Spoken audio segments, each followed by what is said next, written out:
Here, I'll give you something here. Hold on. And There we go. Yeah! All right, man. There's a band called Intro Knot. They just dropped a new album. I like them a lot. 35192. Shoot me a text. AlanCoxShow.com. You want to watch the live stream, you can do it there. YouTube channel is The Alan Cox Show. Thanks, hey, to Frank Shusher for helping out in the video department today. Very helpful over there now that we're back on the live stream. Your Cleveland Guardians squeaked out a win to split that series against the Tigers. Tigers took those 2 middle games, but the Guardians got like 6 late runs, I read. That's pretty cool. 8-4 was the final here at home. They will stay at home. They're off tonight, but they'll start up tomorrow night against the Chicago White Sox downtown at Progressive Field. You hear that here on MMS. That is going to be, it might be fair to say that that's a battle for first place, the White Sox and the Guardians. I know that the Twins are in between the two. The Guardians still sit atop the division. And then there's the Twins, the White Sox, but they're not playing the Twins. They're playing the White Sox. So somebody could leapfrog and get something done there. Obviously, this is probably a good weekend for me to be out of town because otherwise I would be at Progressive Field with my White Sox regalia on, and I would be cheering them on. But when it's this close to the end of the regular season and this close in the division, I do feel a little a twinge of regret there. I'll be there on Friday cheering on not only the Guardians, but Ryan Dalton. Oh, that's right. Throwing out the first pitch. Which is very exciting. Very exciting. Yeah. Who throws out the second pitch? Usually the pitcher? Whatever pitcher's pitching. Pitcher of the team. Yeah. So there's one, because, when I did it, the second pitch was that old guy. Yeah. The dude who smoked me. Sometimes there's that. Sometimes there's 2. What if they team him up with somebody else? I guess we'll find out. I guess we will find out. Hey guys, Brendan. Bill, the term you are thinking of is a homie hopper. Yes, that is homie hopper. Thanks. Hate the show. Bye. I never heard homie hopper. Homie hopper. That's when you are, explain. So in this instance, it's when Zach Wilson, the quarterback for the Jets, his homie, his girlfriend hopped from him to his homie, making her a homie hopper. I see. Though, like say your high school sweetheart. Or your ex-wife. Okay. Fair enough. You know how weird it would be then. Oh, come on. I'm just saying. I know. First. I know. And then your best friend, or like even I know siblings that have done this to each other. I don't. Actually, my brother actually did it to me when we were in middle school. Luckily, I was gay and he knew I was gay, so he knew it wouldn't hurt me. But still, I do know siblings that have. But then he wasn't really doing it. It kind of diffuses any kind of the tension there. It doesn't matter. At the time, I wasn't out, so he didn't know how that would hurt me. You were trying to front. Yeah, I see. Had this sexy Puerto Rican girl. Oh, she was so hot.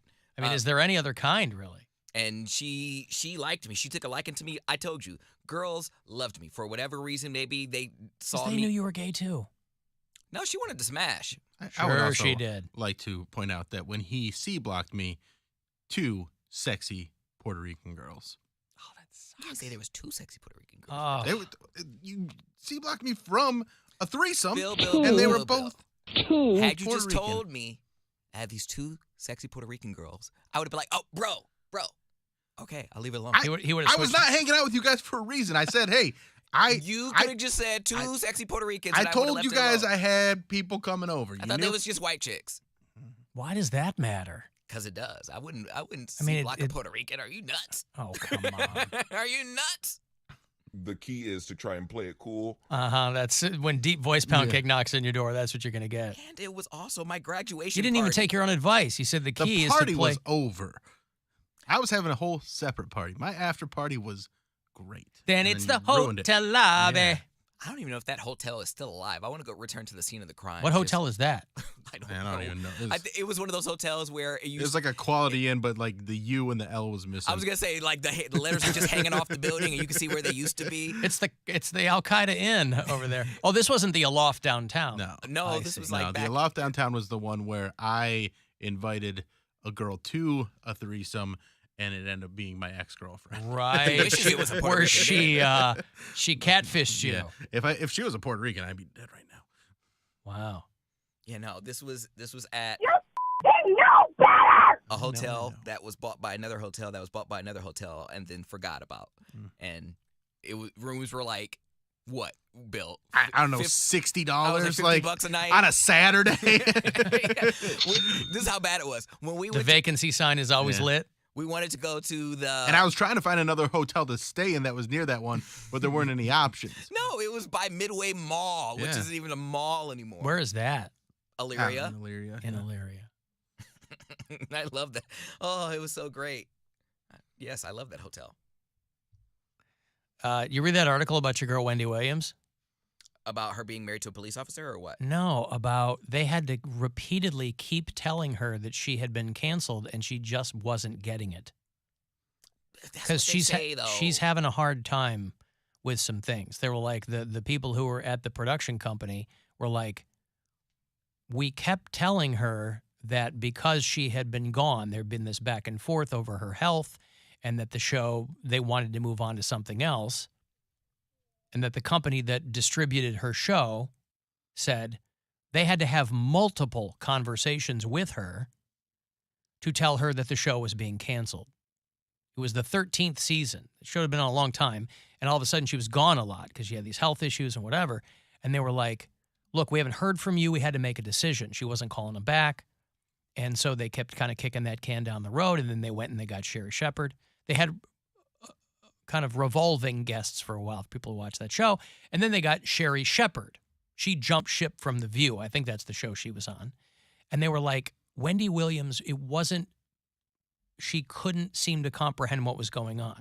She was like, well, what's going to be on at 10 o'clock? And they said, well, Sherry Shepherd's going to be on at 10 o'clock. And she kept asking them, well, then can I go on at 11?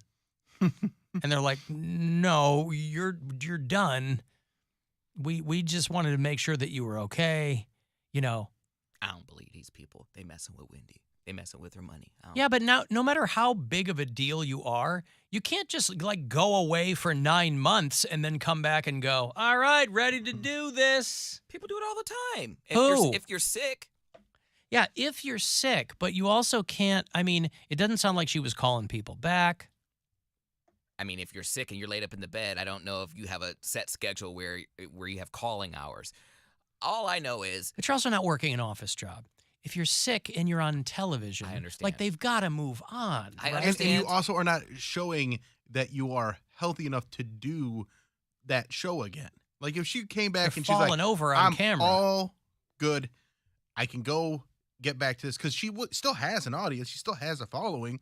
So if she could go on TV and do this show, someone would scoop her up. Someone would. I don't know if she has like a non-compete or anything like that. I don't but think it those- just but- seems like it was a snowball effect. Like, okay, so she fainted. I remember the day that she fainted because my phone was blowing up. So she fainted. Then her husband came out with a mistress and had the baby. And then she had to fire her management, which was also her husband. So she got divorced, fired her management, and then she had all these health issues all at once. To me, it just seems like they were looking for a way to get rid of her. But if they're looking for a way to get rid of you, they will do it quickly. It sounds like they gave her more time than anybody would have gotten. So there was a level of respect there, I guess. They were like, look, this has been 9 months. We can't just, we're running a show here. We've got to, I remember when I first went to Pittsburgh, I was on in the afternoon when I first started there. And the girl that was on after me at night, she was on 7 to midnight. Now, again, it's a little different because she was just playing music, right? She's a disc jockey. She's talking a little bit in between. And I remember one of my first appearances, I had gone, it was a nighttime appearance. And so I had gone to do my appearance, and she was on the air because she came on after me. This is after my show. And on my way home, there was somebody else on the air in the middle of what would have been her show. And I called the hotline because I knew the guy. I go, what the hell's going on? He goes, oh, she flipped out. She had a panic attack or something. I mean, this is, before everybody was talking about panic attacks. This is, 99, 2000. And she left. She walked out in the middle of her show and she left. And I go, okay. Is she okay? Yeah, I think so. I didn't know her that well, but and I was brand new at the station. I'd only been there a couple of months, and so she left, and she was gone for like months. And I'm like, "Are you guys gonna replace her, or And they were like, "No, she'll just when she wants to come back, if she decides she wants to come back." Now it's different, obviously, than having a syndicated television show where your name is on it. But I was just like, wow, they're really giving her a long leash here to figure out what she's got to figure out. 'Cause I think they're afraid And she to get eventually came. sued. What? I think they're probably afraid they'll get sued. Like, I was dealing with mental issues, or if she has some type of chronic condition that she didn't inform. You might be right, her but again, employment. you might be right. But it was just very strange. We're like 7 or 8 months later, she's back in there doing the show, and I was like, wow. And then she quit for good, like a year later. To me, it's bananas. People, and I understand it counts as an illness. I'm not discounting it as an illness, but people who really are like alcoholics, and the company is now on the hook for paying for treatment. There's a process in which they let you go. Like, you have to go to treatment. You have to have a certain amount of days sober. Like, you have like a sober coach at work, and then the company's fitting the bill for stuff like that because they can't just fire you. The company's what? Fitting the bill? Footing the bill. Footing the bill. Putting the foot before it in the bill. Yeah. Yeah. Footing the bill. And they had to do all that stuff before they fire you. So to me, that was odd. I was like, they're that's happened with people on our station. I know, but I just find it odd because to me, the company is trying to, like, what do you find odd about it? No, that the company has responsibility in that situation? That the company was not responsible for having you become an alcoholic. Now, if you were born with something, like if you were born with a mental disability, that's one thing. But if you're an alcoholic, you don't know that until you start drinking, correct? I mean, I would think that if you have an addiction to something, you're not going to know until you start imbibing in it. So, yeah, that's probably But no, I'm saying, with my psoriasis, I have no control over it. I was born with it, and then, no matter what happens, regardless, I'm still going to have psoriasis. If you never But it had to be diagnosed to you at some point. Yes, but it was diagnosed because and the spots were showing up. If you never would have masturbated, it never would have happened. That's God's way of punishing you. Right. Next, it's going to be monkeypox. I was like, wow, Biddy Wrestling really got something to me because I thought I was getting like ringworms from like the mats or something. So I was like, well, this is a reason for me to never be fit again. And then, no, it was psoriasis. They thought it was a ringworm, then it turned into eczema, and then it was ringworm. Psoriasis. Yeah. Wow. Because it was on my butt. I had one on my butt cheek. Well, that ring is supposed to be there. Oh, on your cheek. Yeah. He's got the ring is supposed to... he's got sting ringworm. That's supposed to be there. Doc, it's a fungal infection. Looks like in the 50s where they gave people the polio vaccine and they had that bottle cap scar on their arm. That's what it looks like. So no, I just was curious as it's weird what companies are liable for, because if someone's bipolar and they have a freak out at work and embarrasses the company, can they fire them because of that outburst?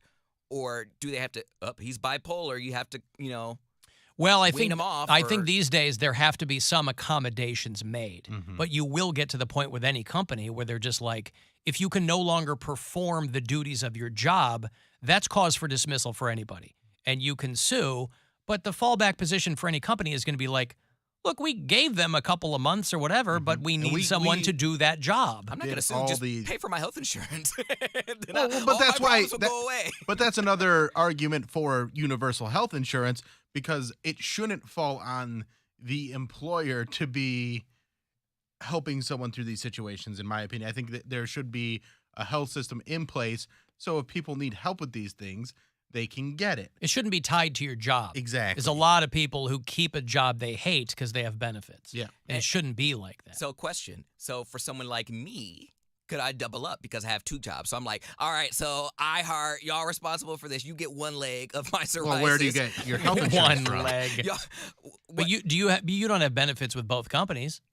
No, I have benefits with one, but right. So you don't have benefits here. But I'm saying I had to ask for it. So had I not gotten that, like, I pay for it because I'm a part-time employee. So usually part-time employees don't get health insurance. They don't get benefits. But I sought it out because I needed something, even if it's the bare minimum.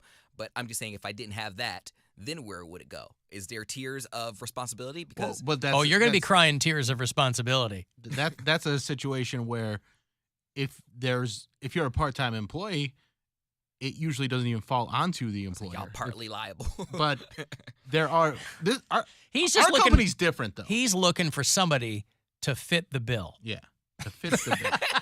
That's you can what he's. fit the bill on that's what one he- little invoice, and I'm gonna mail it to you. Yeah. But iHeart, because of certain aspects of the job, like I think, I don't know exactly how this all went, but I think they went above and beyond to try, and I don't know if this was Rover or iHeart, but they really tried, I think, to help Nads with his situation. Oh, yeah, I know. This company has And a very extensive mental health. As far as benefits go, they've. You know what I? And, They and ha- you they- don't even have to have the benefits to. That's right. Use those Yeah. because I think There's like a they've helped division Mary, I of the think they've company helped that deals Corey. with it or something. Well, what I learned from Wendy Williams, I was watching some documentary of hers, and she told me back in the not She me told personally, you. but She told them through the television. She said in the documentary that back in the day when Just Cody, listen right now. she had a full, bitch? She had a full-blown cocaine habit, and she said back in the day before she started radio, the radio stations would pay to send a DJ to rehab. But she said by the time I got into the radio, there was no money left for that. So you were pretty much on your own. So maybe that's come back around full circle because companies are so afraid of getting sued now.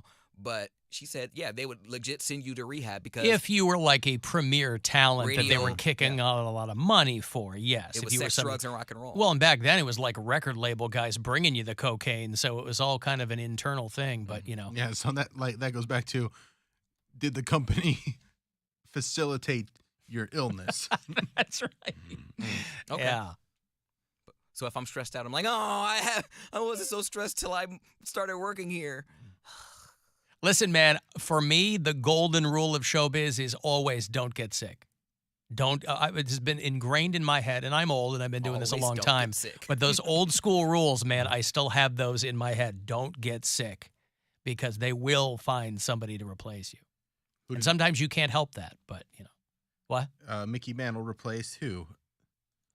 Who did he? Steven Tyler in Aerosmith. No. Oh. Wally Pipp. It's a classic story. Wally Pipp was, I think, the first baseman for the Yankees. He gets injured, and they're like, "Oh, this is a bummer. Wally Pipp's a really good player for us." Then they call up Mickey Mantle, Yeah. and guess what?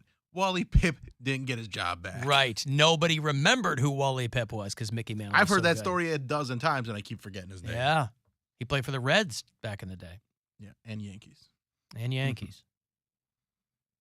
Okay, let me take a break. When we return, I will have those Trinity of Terror tickets for you. 3 bands and a special guest.